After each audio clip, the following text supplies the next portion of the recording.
আসসালামু আলাইকুম বন্ধুরা, আজকে আবার নতুন একটি ভিডিও নিয়ে আপনাদের সামনে চলে আসলাম।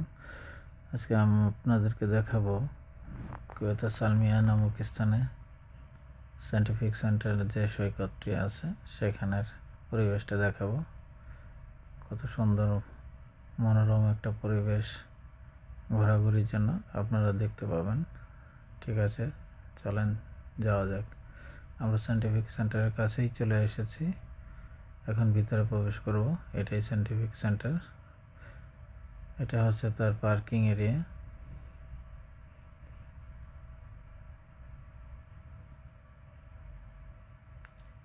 এটাই হচ্ছে সায়েন্টিফিক সেন্টার, আর এটাই হচ্ছে প্রধান গেট, যে গেট দিয়ে ভিতরে যেতে হয়।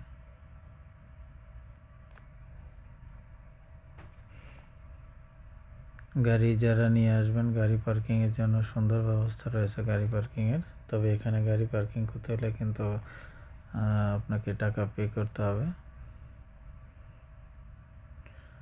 সায়েন্টিফিক সেন্টারটি সালমিয়ার 25 নম্বর রোডের পাশেই, এটা একদম সমুদ্র সৈকতের সাথেই। আমরা এখন সমুদ্র সৈকতের পাশে চলে এসেছি, দেখতে পাচ্ছেন।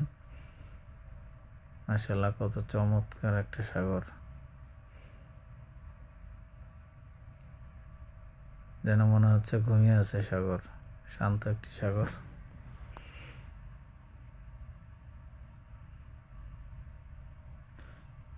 ছুটির দিনে আপনারা বিনোদনের জন্য এখানে চলে আসতে পারেন। বিশেষ করে শুক্র শনিবারে প্রচুর লোক হয় এই সাইড দিয়ে। সবাই পরিবার নিয়ে, বন্ধু বান্ধব নিয়ে এখানে ঘুরতে চলে আসে। এত চমৎকার একটা পরিবেশ দেখতে পাচ্ছেন। এখানে কিছু সাইকেল দেখতে পাচ্ছেন, যেগুলো আপনারা ভাড়ায় চালাতে পারেন। হাঁটাহাঁটি করার জন্য দেখেন কত চমৎকার সারি সারি খেজুর গাছ লাগানো, যদিও খেজুর হয় না এই গাছগুলোই তেমন একটা। এবং খেজুর গাছের নিচেই চমৎকার বসার জন্য সিট করে দিয়েছে, পাকা করা। এটা দেখতে পাচ্ছেন, মাশাআল্লাহ কত চমৎকার। যারা হাঁটাহাঁটি করে, ব্যায়াম করে, তারা একটু রেস্ট নিতে পারে এখানে বসে। মাশাআল্লাহ, কত চমৎকার একটা সাগর, শান্ত সাগর। সালমিয়ার উঁচু উঁচু টাওয়ারগুলো আপনারা দেখতে পাচ্ছেন। যাই হোক, আমরা সায়েন্টিফিক সেন্টার থেকে এখন এর পাশেই বাবেল রেস্টুরেন্টের কাছে চলে আসলাম। এটা একটা লেবাননি রেস্টুরেন্ট। এটাও একদম সমুদ্রের পাশেই অবস্থিত।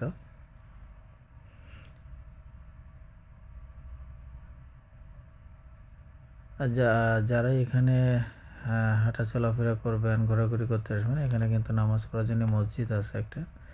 চাইলে আপনারা এখানে নামাজ আদায় করতে পারেন। দেখেন কত চমৎকার একটা পরিবেশ।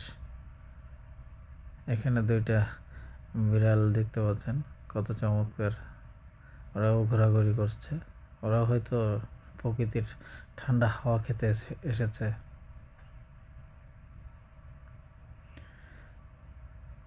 যাই হোক বন্ধুরা, আপনারা চাইলে কিন্তু এখানে এসে ছুটির দিনে ঘুরে যেতে পারেন। সবাই ভালো থাকবেন, ইনশাআল্লাহ পরবর্তীতে আবার দেখা হবে। আল্লাহ হাফেজ।